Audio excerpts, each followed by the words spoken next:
सुनन नसई की हदीस की किताब है, एक हदीस की किताब है सुनन नसई। उसमें एक वाक़या आया है बनी इसराइल का।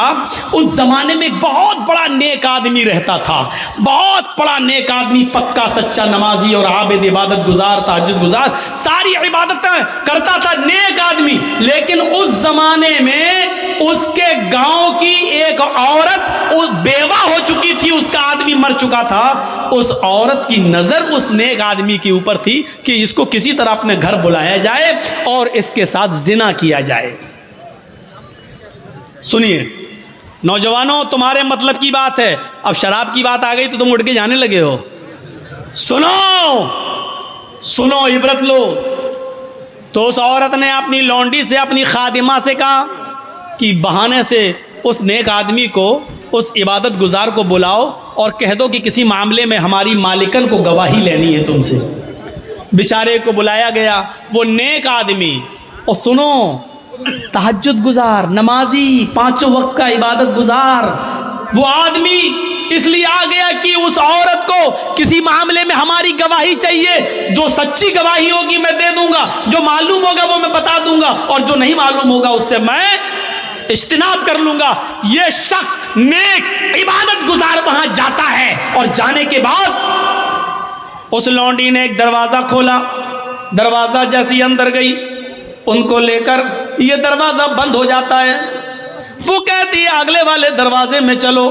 दूसरा दरवाजा खुलता है, ये नेक आदमी दूसरे दरवाजे में जाता है, दूसरा दरवाजा अपने आप बंद हो जाता है। कहती है आगे वाले दरवाजे में हमारी मालिकन है। ये तीसरे दरवाजे में दाखिल होता है, तीसरा दरवाजा बंद हो जाता है। इसी तरीके से वो 4 या 5 दरवाजे के बाद वो उस लड़की की मालिकन के पास पहुंच जाता है, जो हुस्न और जमाल की देवी थी, बड़ी खूबसूरत थी, और जिसका पति मर चुका था, जिसका हस्बैंड मर चुका था। क्या देखता है ये नेक आदमी, ये इबादत गुजार आदमी, उस औरत के पास एक खूबसूरत लड़का भी बैठा हुआ है, छोटा सा बच्चा है, तकरीबन 4-5-6 साल की, 7-8 साल की उम्र होगी, इससे ज़्यादा नहीं। खूबसूरत बच्चा उसके पास है, और शराब का एक प्याला भी उसके पास रखा हुआ है, और छुरी भी रखी हुई है।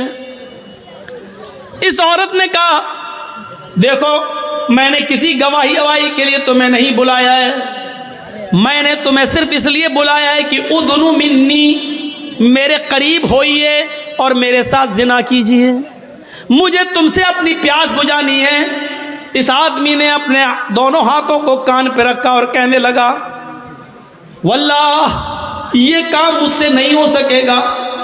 तुम्हें मालूम है कि मेरी पूरी जिंदगी इबादत में गुजर गई है, मुझे धोखे से यहाँ बुलाया गया है। उस औरत ने कहा हाँ, यही समझो कि मुझे धोखे से बुलाया गया है, मैंने आपको बुलाया है।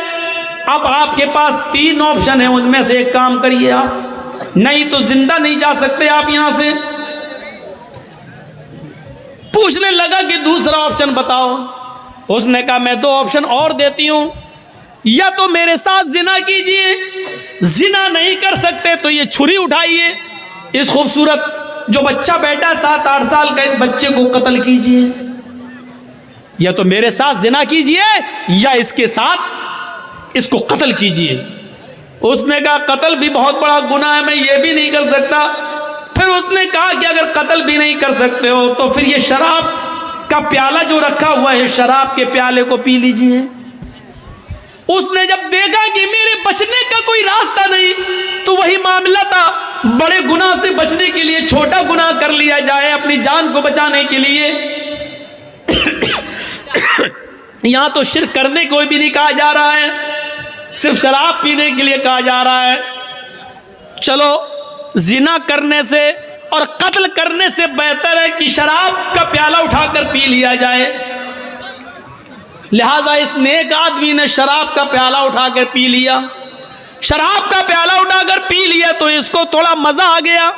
शराब का जैसे हल्का सा गुनूद की तारी हुई, उस औरत ने दूसरा प्याला शराब का भर दिया, कहा कि एक और पी लो। उसने कहा जब एक पी लिया है तो दूसरा पीने में क्या।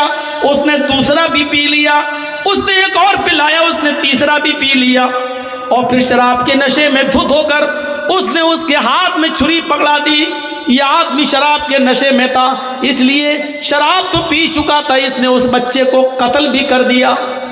शराब के नशे में आकर उस लड़के को, जो 7-8 साल का बच्चा था खूबसूरत, उस बच्चे को इसने कत्ल भी कर डाला। और फिर शराब के नशे में उस औरत ने उसके दोनों हाथ पकड़ के अपने ऊपर उसको सवार कर लिया और इसने शराब के नशे में उस औरत के साथ जिना भी कर डाला।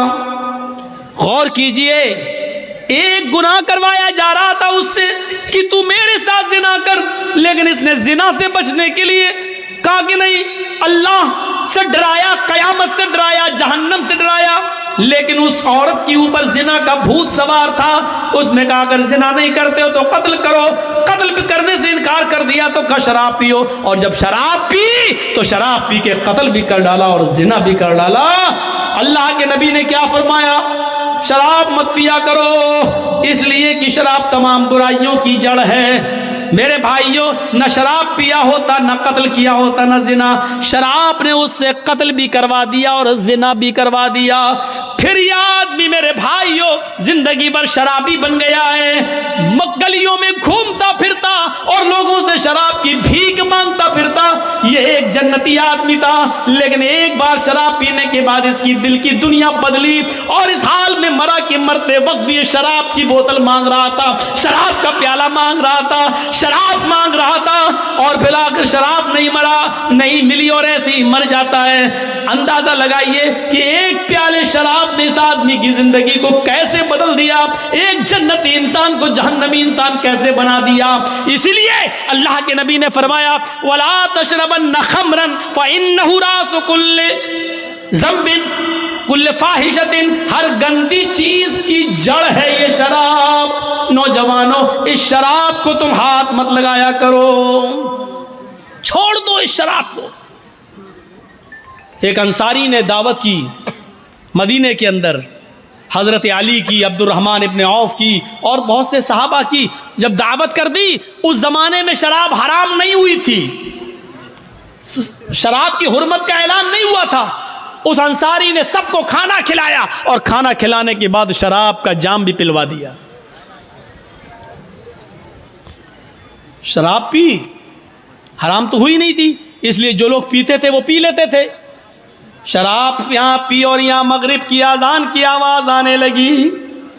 अब सब कहने लगे कि शराब तो पी ली, अब नमाज पढ़ने मस्जिद में क्या जाऊँ, चलो यहीं जमात कर लो। घर में ही जमात होने लगी। हजरत अब्दुर्रहमान इब्ने औफ को इमाम बना दिया। हजरत अब्दुर्रहमान इब्ने औफ नमाज पढ़ा रहे हैं मगरिब की, हजरत अली और दूसरे सहाबा पीछे खड़े हैं और मगरिब में जोर जोर से कुरान की तिलावत की जाती है, वो भी कर रहे हैं। शराब अपना रंग दिखाने लगी, दिमाग पे चढ़ने लगी और यहाँ कुरान की आयत पढ़ रहे हैं, अल्हम्दुलिल्लाहि रब्बिल आलमीन अर्रहमानिर रहीम मालिकी यौमिद्दीन इय्याका नअबुदु व इय्याका नस्तईन इहदिनास सिरातल मुस्तकीम सिरातल लज़ीना अनअमता अलैहिम गैरिल मग़दूबि अलैहिम वलद्दाल्लीन। गाड़ी सही चली यहाँ तक। इसके बाद उन्होंने आने लगा, चढ़ गई, अब नमाज में है, बिस्मिल्लाहिर्रहमानिर्रहीम, अब कुरान की सूरत शुरू हो गई। कुल या अय्युहल काफिरून ला अअबुदु मा ताबुदून। कुरान की आयत यही है, लेकिन ये क्या पढ़ रहे हैं नमाज में? कुल या अय्युहल काफिरून नहनु नअबुदु मा ताबुदून। बिल्कुल माना ही उलट दिया। तर्जुमा क्या हुआ? कुल या अय्युहल काफिरून, ऐ मोहम्मद सल्लल्लाहु अलैहि वसल्लम कह दो, ऐ काफिरो, ला अअबुदु मा ताबुदून, मैं उन झूठे खुदाओं की पूजा नहीं करता जिनकी तुम करते हो। ये है तर्जुमा। लेकिन इन्होंने क्या पढ़ दिया? नहनु नअबुदु मा ताबुदून। ऐ मोहम्मद सल्लल्लाहु अलैहि वसल्लम कह दो, क्या है काफिरो, मैं भी उन झूठे खुदाओं को पूजता हूँ जिनको तुम पूजते हो, मैं भी उनकी इबादत करता हूँ जिनकी तुम करते हो। माना ही बदल गया। अल्लाह अल्लाह करके किसी तरह नमाज खत्म हुई। वहाँ अल्लाह के नबी के ऊपर कुरान की आयत नाजिल होती है, या अय्युहल्लज़ीना आमनू ला तक़रबुस्सला व अंतुम सुकारा हत्ता तअलमू मा तक़ूलून। ईमान वालो तुम नमाज के करीब मत जाओ जब तुम नशे में हो। यह आयत नाजिल हो रही है अल्लाह के नबी के ऊपर। ऐ मुसलमानों, ऐ ईमान वालो तुम नमाज के करीब मत जाओ जब तुम नशे में हुआ करो, तो नमाज के करीब मत जाओ। उस वक्त तक न पढ़ो जब तक कि तुम उन बातों को समझने न लगो जो तुम्हारे मुंह से निकल रही हैं। तुम्हें खुद नहीं मालूम ला आबुदु मा ताबुदून पढ़ना है कि नहनु नाबुदु मा ताबुदून पढ़ना है, तुम समझ ही नहीं पा रहे हो। जब तक तुम अपनी जबान से निकलने वाले जुमले और वर्ड्स को समझने न लगो तब तक तुम नमाज न पढ़ो। सहाबा के ज़मीर झंझुड़ गए, या अल्लाह ये शराब इतनी ख़राब चीज़ है कि अल्लाह ताला ने नमाज जैसी इबादत को मुलतवी कर दिया। यानी शराब अगर पी लिया करो तो नमाज मत पढ़ो जब तुम नशे में हो। या अल्लाह ऐसे कैसे हो सकता है कि मैं नमाज के लिए शराब छोड़ दूं, शराब पीऊं, शराब नमाज छोड़ने के लिए शराब पीऊं? नहीं नहीं नहीं, शराब छोड़ सकता हूं लेकिन नमाज नहीं। इस आयत ने उनके ज़मीरों को जगा दिया। मुसलमानों, ईमानदारी के साथ बताओ हमारे ज़मीर कितने जागे हुए हैं शराब के ताल्लुक से? कितने? चलिए आइए मेरे साथ बॉम्बे का सफ़र करिए, टाटा हॉस्पिटल चलिए। मैंने अपने चचेरे भाई का, फुफेरे भाई का इलाज 11 साल तक कराया है टाटा हॉस्पिटल में, और 11 साल कराने के बाद भी अल्लाह के हुक्म के आगे किसी की नहीं चलती। और 11 साल के बाद जब उसका दोबारा पैर का ऑपरेशन हुआ तो 3 महीने के बाद उसका कैंसर ऊपर तक बढ़ गया और फिर हम नहीं बचा सके। वही हुआ जो अल्लाह को मंजूर था। टाटा हॉस्पिटल गवाही देगा कितने लोगों के लीवर में कैंसर शराब की वजह से होता है, कितने लोगों की आंतों में कैंसर शराब की वजह से, और कितने लोगों की किडनी खराब हुई है उनमें कैंसर हुआ है शराब की वजह से। ये टाटा हॉस्पिटल की दीवारें लिखी हुई हैं, बता रही हैं, वहां के डॉक्टर आपको गवाही देंगे। मेरे भाइयों, शराब कैंसर की बुनियादी बीमारी की जड़ है।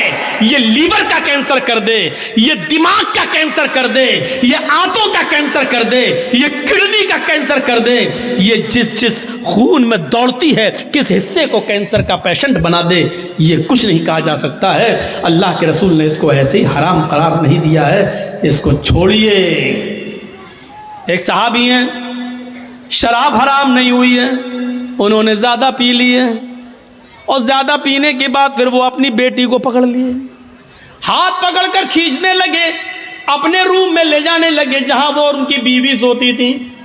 बीवी ने देखा कि मेरी बेटी का ये खींच रहे हैं मेरी बेटी को, तो वो आई और अपनी बेटी को बचाती हैं और शौहर को धक्का देती है, पति को कमरे में बंद कर देती है। जब नशा उतरता है तो वो दरवाज़ा अंदर से पीटता है, ये दरवाज़ा खोलती है, वो साहब भी अपनी बीवी को मारते हैं और पीटते हैं। जब बीवी पीट चुकी तो कहने लगी, थक गए हो क्या, और नहीं मारोगे? फिर उसने अपनी बीवी को गले से लगा लिया और कहा, तुम जानती हो कि तुमने मुझे बंद कर दिया इसलिए मैंने मारा।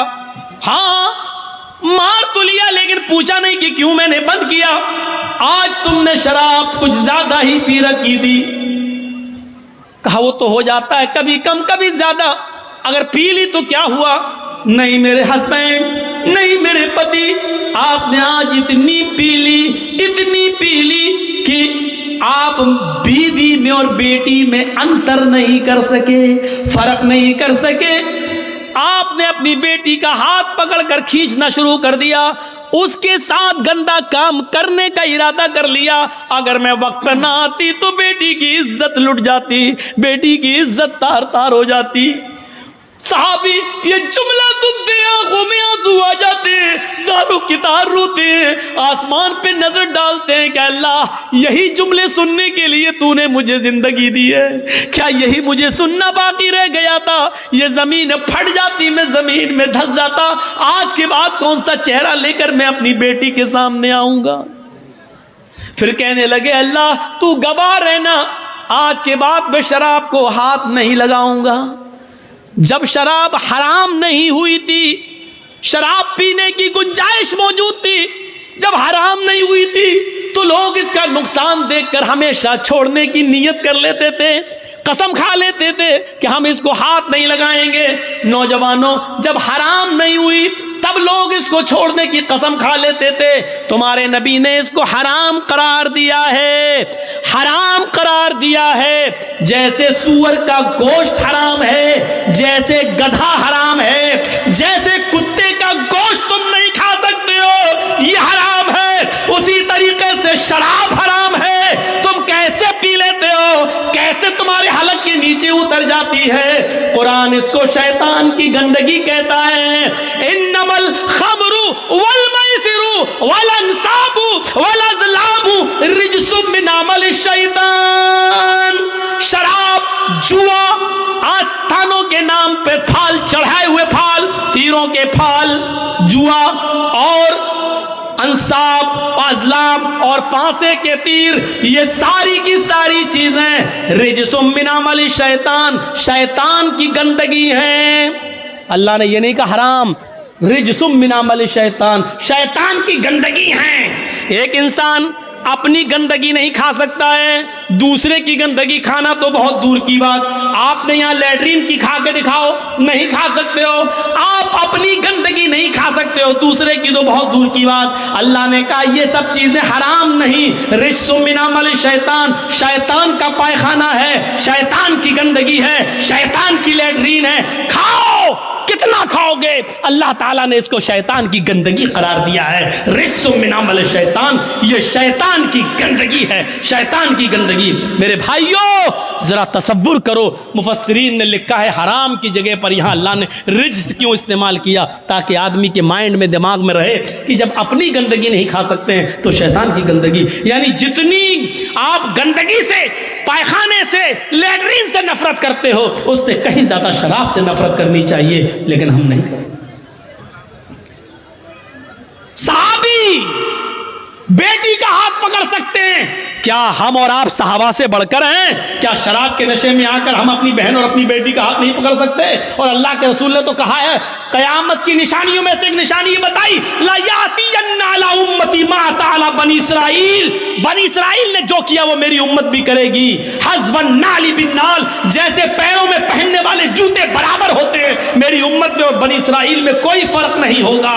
यहां तक कि अगर उनमें से हत्ता इनकान मिनहुम मन अता अला उम्मी अलानियतन, अगर उनमें से किसी एक ने अपनी मां के साथ जिना किया होगा तो मेरी उम्मत में लकान फी उम्मती मैं यसनौ ज़ालिक, तो मेरी उम्मत में भी मां, बहन और बेटी के साथ जिना करने वाले लोग पैदा होंगे। ये मां और बहन बेटी के साथ जिना कहां, कैसे होगा? यही शराब है जिसका नशा हमें अपनी बहन के साथ जिना करने पर मजबूर करेगा, हमें अपनी बेटी के साथ जिना करने पर मजबूर करेगा। कौन नौजवान होगा जो शराब के नशे में अपनी बेटी, अपनी बहन और अपनी मां के साथ जिना करे? कैसा बेगैरत होगा वो। और यहां तक पहुंचाने वाली चीज होगी शराब। क़ुदामा इब्न मज़ऊन ने बुढ़ापे में बहुत ही मजबूरी में, जब उनको दर्द बंद नहीं हो रहा था, जब उनके दर्द बंद नहीं हो रहा था, शदीद दर्द से कराह रहे थे, तो मजबूरी में उन्होंने शराब उठाई और 2-4 घूंट इसलिए पी लिए कि हमें नींद आ जाएगी और कल सुबह किसी हकीम को, किसी तबीब को दिखा देंगे।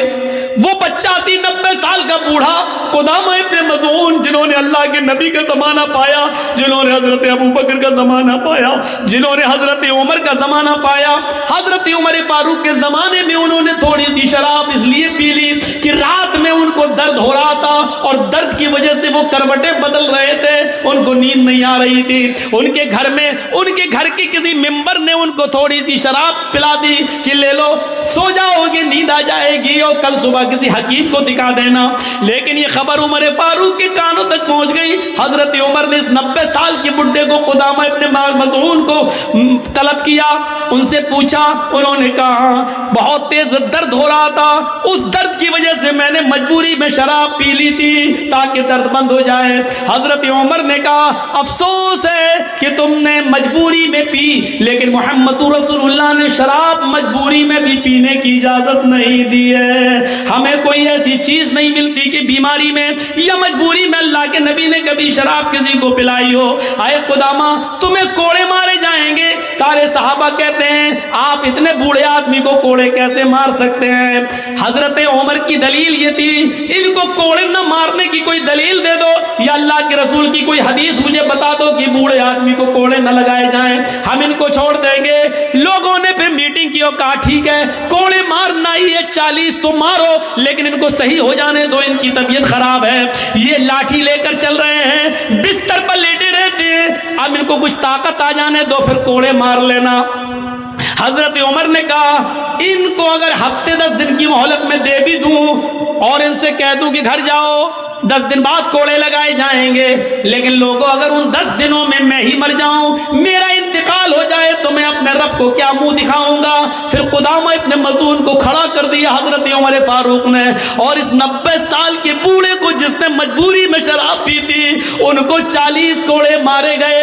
इन 40 कोड़ों का असर कुदामा इब्न मज़ून के ऊपर यह हुआ कि फिर वो पूरी जिंदगी बिस्तर से उठ नहीं सके। फिर वो लैट्रीन बिस्तर पे करते थे, पेशाब बिस्तर पे करते थे।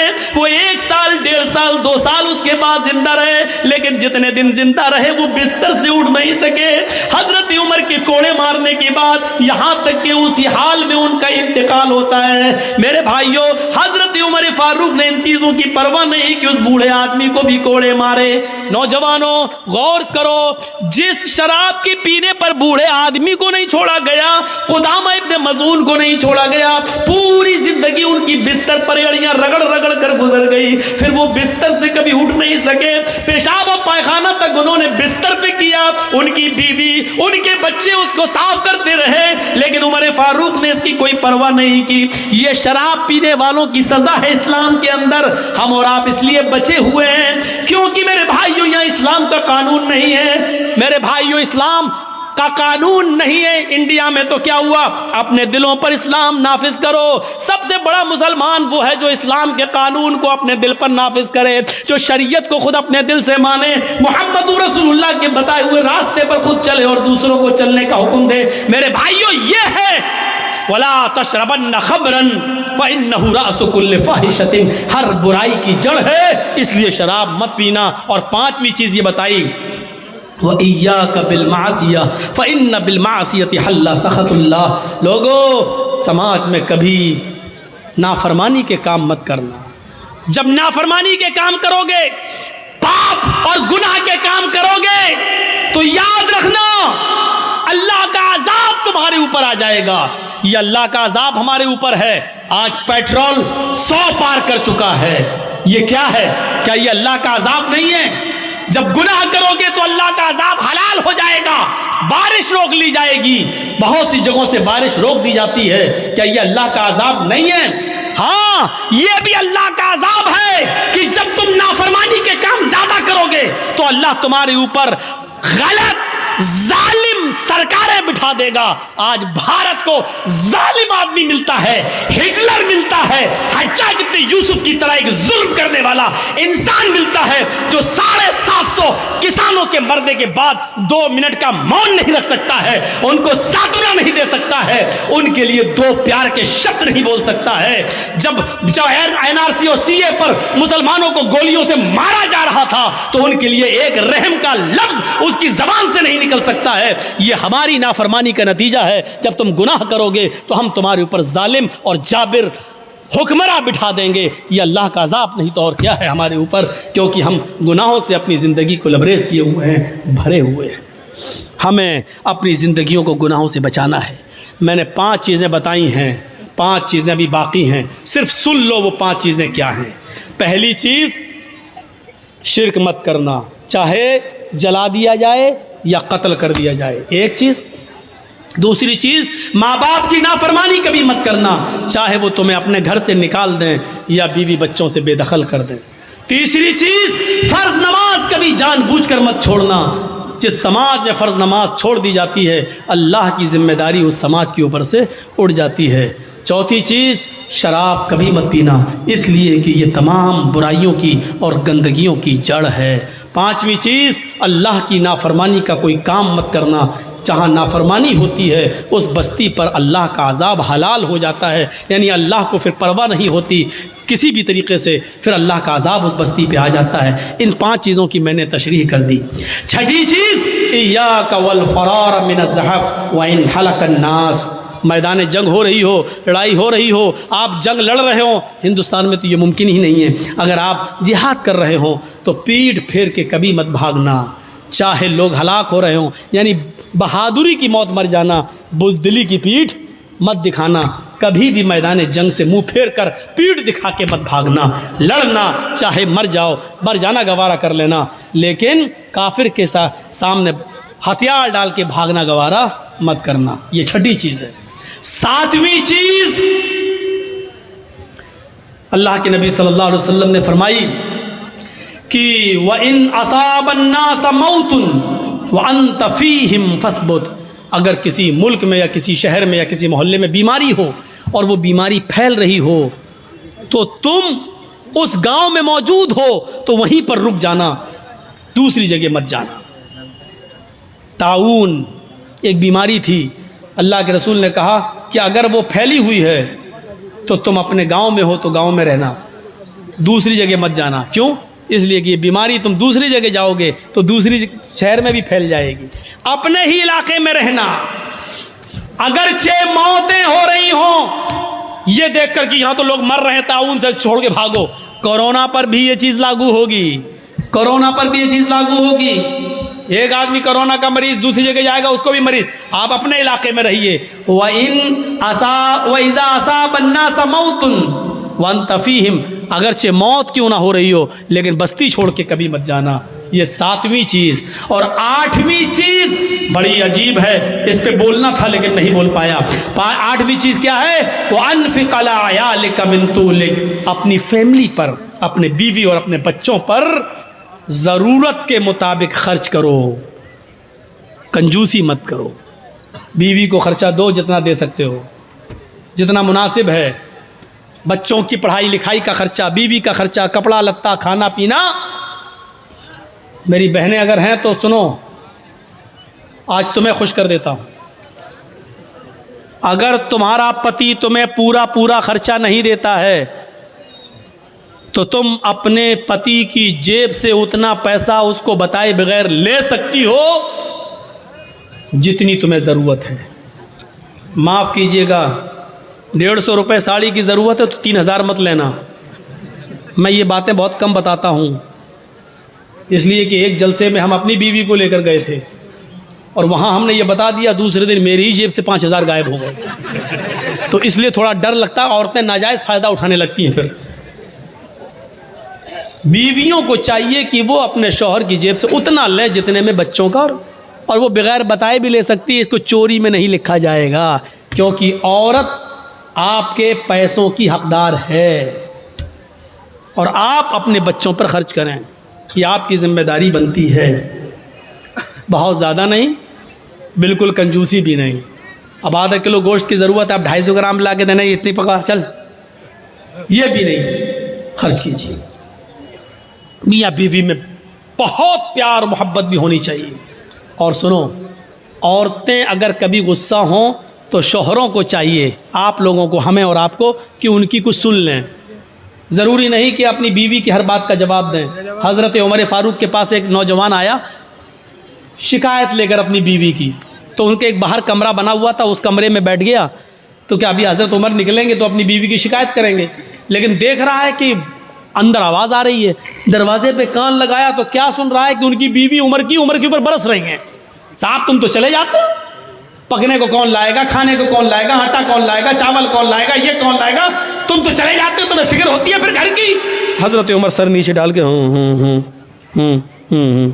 कर रहा है। ये कहने लगा, लो, ये उठ के चलने लगा। हज़रत उमर थोड़ी देर के बाद घर से निकले, कमरे में आए, कहें यहाँ तो एक आदमी बैठा, देखा वो जा रहा है, उसको आवाज़ दी, ए हेलो हेलो सुनो। उसने पीछे मुड़ के देखा, इधर आओ इधर इधर। जी तुम तो मेरे पास आए थे ना? जी हाँ बोलो, किस काम से आए थे? नहीं नहीं अमीरुल मोमिनीन, अब वो कोई काम नहीं है मेरा, मैं जा रहा हूँ। अरे नहीं, तुम इतनी दूर से आए, काम बताओ, क्या काम था बताओ तो सही।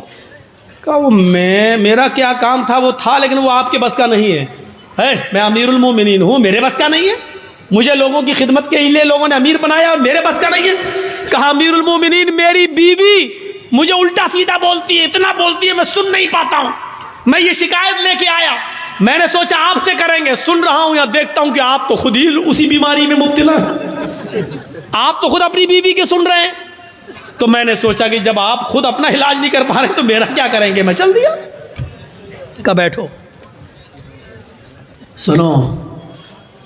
कहा क्या? बीवी से जब मिलते हो, हम बिस्तरी करते हो, तो जो बच्चा पैदा होता है वो बच्चा किसका है? कहा मेरा। उसको नहलाने और धुलाने की जिम्मेदारी किसकी है? कहा मेरी। बीवी जो आपके बच्चे को दूध पिला रही है, ये उसकी ड्यूटी नहीं है दूध पिलाना, पिला देती है। अगर वो दूध पिलाने का पैसा आपसे मांगे तो आपको देना पड़ेगा, लेकिन फिर भी वो पिला देती है बेचारी फ्री में। ये किसकी जिम्मेदारी है दूध पिलवाने की? कहा मेरी। कहा यार, जब वो हमारे बच्चे को नहला देती है, धुला देती है, लैट्रिन करा देती है, उसके गंदगी को साफ कर देती है, उसको दूध पिला देती है, खाना पकाने की जिम्मेदारी भी बीवी की नहीं है? मौलाना साहब ये क्या बयान कर रहे हो? घर का कहीं उल्टा सीधा ना हो जाए मामला गड़बड़।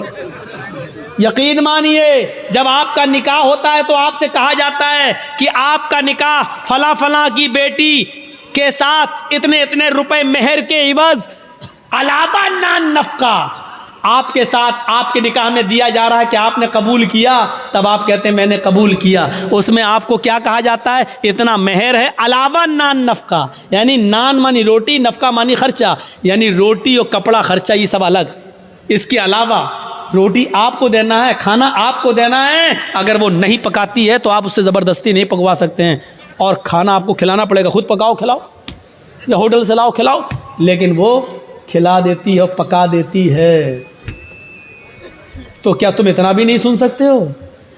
कहा अमीरुल मोमिनीन, अच्छा हुआ ये मुझे बताया, ये बात कहीं मेरी बीवी को मत बता दीजिएगा, वरना रोटी भी हम ही को पकाना पड़ेगी। ठीक है मैं सुनूंगा। फिर हज़रत उमर फ़ारूक ने कहा सुनो, तुमने अल्लाह के रसूल की हदीस नहीं सुनी? नहीं सुनी? फ़इन्ना खुलिक़्ता मिन ज़ुलाइन, खुलिक़त मिन ज़ुलाइन, औरत आदम की बाएं पिसली से पैदा हुई है, और पिसली का ऊपर वाला हिस्सा, ये ऊपर ये टेढ़ी होती है। टेढ़ी पिसली कैसी होती है? ये वाली पिसली आप निकालिए बाएं तरफ की, ऐसे निकलेगी, ये पिसली है।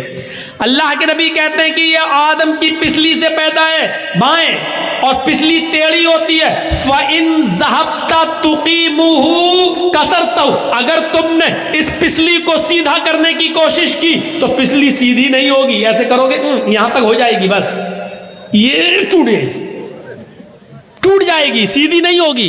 फ़इन ज़हब्ता तुक़ीमुहु कसरतहु, अगर तुमने पिसली को सीधा किया तो तोड़ दोगे, और अगर ऐसे ही छोड़ दिया तो टेढ़ी रहेगी। अब बताओ, टेढ़ी रखना बर्दाश्त है या तोड़ना बर्दाश्त है? नहीं, टेढ़ी रखना सीधा है, सही है। तोड़ने का मतलब तलाक, यानी औरत तलाक ले लेगी, ये गवारा है, लेकिन तुम चाहो कि सुधर जाए, पूरी नहीं सुधरेगी। ये याद रखना। मेरी बहनें बुरा मान रही होंगी, हमको इतना बुरा कह रहा है, मैं क्या कह रहा हूँ? अल्लाह के नबी ने फरमाया, अल्लाह के रसूल को भी सुनना पड़ती थी। एक बार हज़रत आयशा सिद्दीक़ा नाराज़ हो गई और अल्लाह के नबी खजूर लेके उनके पास बैठे, आयशा खाओ, और वो नाराज़ है, कहती नहीं खाऊंगी, भूख नहीं है, चेहरा फेर ले आओ। अल्लाह के रसूल इधर आ गए, जहाँ चेहरा था उनका उधर आ गए। हम लोग होते तो क्या करते? खाओ, लो, नहीं खाएंगे, चेहरा ऐसा कर लिया, नहीं भूख नहीं, खा रही कि नहीं खा रही, नखरे दिखा रही है, खा, एक तो मना रहा हूँ। हम लोग उधर नहीं जाएंगे, अल्लाह के रसूल ने उधर आ गए, खाओ आयशा खाओ, मैंने कहा ना मुझे भूख नहीं है, फिर चेहरा घुमा लिया, आप फिर उधर आ गए, आयशा नहीं, ज़्यादा नहीं, चलो खाओ, गुस्सा थूको, बिस्मिल्लाह, अल्लाह के नाम से शुरू करो, चलो अल्लाह का नाम लो, खाओ। हज़रत आयशा भी जानती थी ज़्यादा नहीं कहलवाना चाहिए, 2 बार कहलवाया, तीसरी बार मौका नहीं दिया, लेकिन तंज मार दिया, खजूर उठा के कहते खाओ, ऐसे बिस्मिल्लाह, अल्लाह का नाम लेके खाओ। इससे पहले कि मैं अपने बाप का नाम लेके खाती थी, अल्लाह ही का नाम लेके खाती थी, ये कहा और खाना शुरू कर दिया। ये थी मियाँ बीवी की नोक झोंक, कोई बुरी बात नहीं है। लेकिन मनाने का स्टाइल देखो, ले खाओ नहीं, हम लोगों की तरह नहीं, दिखा नखरे मत दिखा, चल खा ले, मना रहे हैं ना अभी। अल्लाह के रसूल ने ऐसा कभी नहीं कहा, लो आ गए उधर। ये होता था। हजरत उमर ने कहा, अगर अल्लाह के नबी ने कहा अगर तुम इसको सीधा करोगे तो टूट जाएगी, और ऐसे ही छोड़ दोगे तो टेढ़ी रहेगी। यानी कुछ टेढ़ापन मंजूर कर लो, औरत के अंदर कुछ कमियां हैं बर्दाश्त कर लो, लेकिन सीधा करने की कोशिश करोगे तो टूट जाएगी, तलाक हो जाएगी। कितनी बेहतरीन चीज़ बताई। वानफिक अला अयालिक, अपने बीवी बच्चों पर खर्च करो हैसियत के मुताबिक, इस्तिताअत के मुताबिक। औरत को भी चाहिए कि अपने शौहर की कबाब मामला देखे, बेचारा बिजनेस करता है या रिक्शा चलाता है या मजदूरी करता है, उसी हिसाब से वो अपने शौहर से अपने खर्च का मुतालबा मांगे, ज़्यादा मुतालबा वो ना करे। ये कितनी चीज़ें हो गई? 8। और नबी चीज़, हाँ ये थोड़ी सी सख्त है। वला तरफ़उ अन्हुम असाका अदबन, अपने बीवी और बच्चों के ऊपर से डंडा मत उठाओ। अदब सिखाने के लिए लाठी डंडा रखे रहो, यानी कभी कभी मारने की ज़रूरत पड़ सकती है, हल्की फुल्की मार सकते हो, हल्की फुल्की मार। वो भी कब? बता दिया कि जब वो तुम्हारे बिस्तर पर किसी ऐसे आदमी को आने दे जिसका आना तुम्हें पसंद नहीं है, यानी बिस्तर तुम्हारा और गैर मर्द को वो अपने बिस्तर पे बुलाएं, तब तुम अपनी बीवी को मार सकते हो। लेकिन हल्की मार, इतनी नहीं कि जब पंचायत बैठे तो पीठ खोल के दिखाए, देखो कितने दाग पड़ गए, इतना मारा पीठ सूज गई, इतनी मार नहीं। वो भी एक बात पर बस, कब?